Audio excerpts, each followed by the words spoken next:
My dear sisters and brothers, the gospel today is very heartwarming. A paralyzed man stretched on a bed being brought to Jesus. Jesus looks at him and Jesus tells him, "Courage, my child. Courage, my child. Courage, my son." What a beautiful way of welcoming a sick person. This man paralyzed, having no one.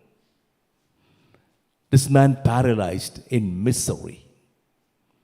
This man paralyzed, having no future, no hope to get up and walk, having no family.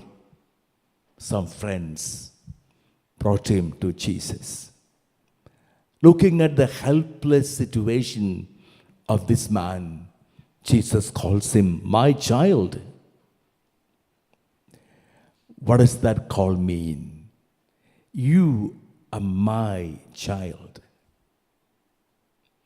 I am like your father. You can count on me. I will never leave you alone.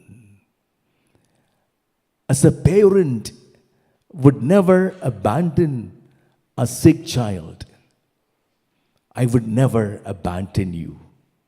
I'm all there for you. I'm here to take charge of your life. A great confidence of love would have come to this paralyzed man. It's good for us to know this. When we go to Jesus, Jesus would accept us as his own. There are many healings in the Gospels. We should not imagine a healing is merely taking away the sickness of a person. Much more. Every healing was an act of compassion, act of mercy, act of great love. Our relationship was established between the sick person and Jesus. "You're mine." That's what Jesus said to this sick person. "You're mine. I belong to you. I'm like your parent." In the moments of our sickness, we become very lonely, right? In the moments when things go wrong with us, we feel isolated. We feel, "I have no one." And we wonder, how long will I be sick? Our sickness brings in a lot of uncertainty into our life. But Jesus is there.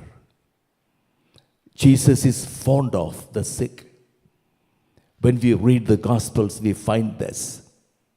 Jesus taking charge of every sickness with a fondness, with a joy, with a love that is incredible. That confidence we have in Jesus.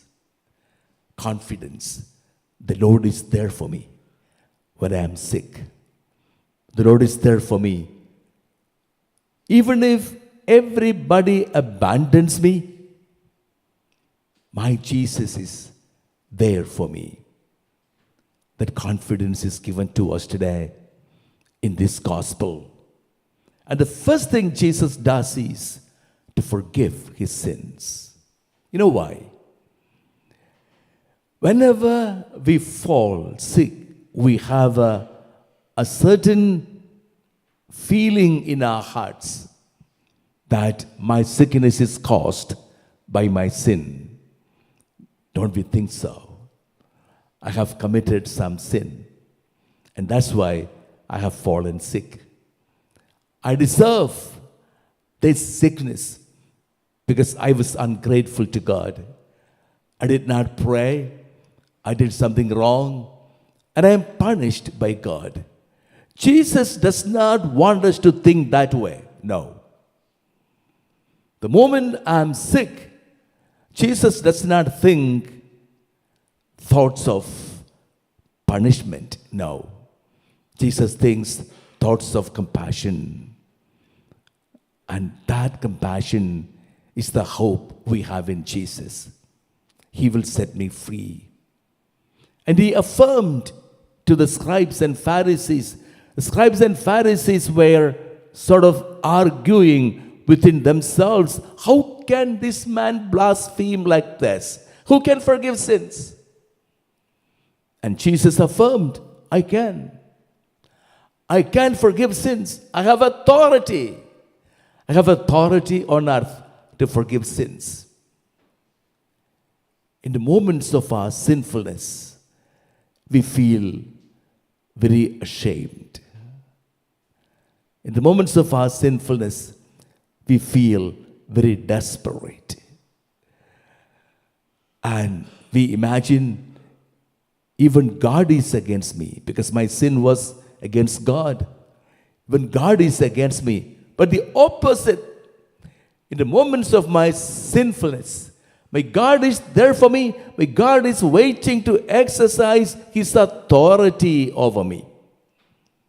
I have authority to forgive sins. Therefore, whenever we become aware of anything sinful, the one thing we must do is to rush to the side of Jesus. Because he has authority, he has compassion, he's waiting to forgive me. To keep sin in our hearts is the most foolish thing that we do. We should never keep sin in our hearts. Sin destroys. Sin suffocates. Sin stifles. Why? Why should we keep sin in our hearts? My God is waiting for me. Every moment I'm conscious of my sin, I must go to him. I must offer my sin to him in confession and wait to experience the mercy of my God. Mercy waiting to flow into our hearts. The gospel today indeed gives us a great hope. In our misery, in our helplessness, my God is there for me. My God is waiting to forgive me. My God is waiting to heal me. Amen.